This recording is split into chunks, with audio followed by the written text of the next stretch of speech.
Hello everyone, welcome to our new video that is about microbial metabolism.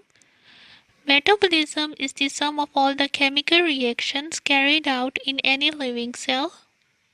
Metabolism is involved in formation and breakdown of various components along with the transfer of energy. Now we talk about different types of metabolism.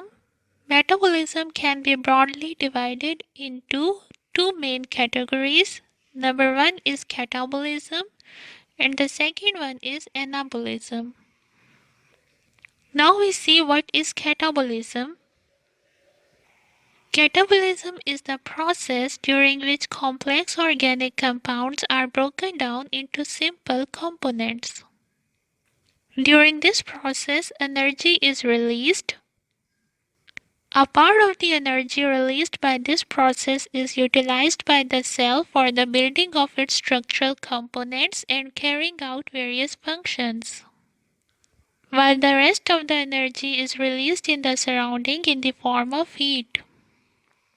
Now we see what is anabolism.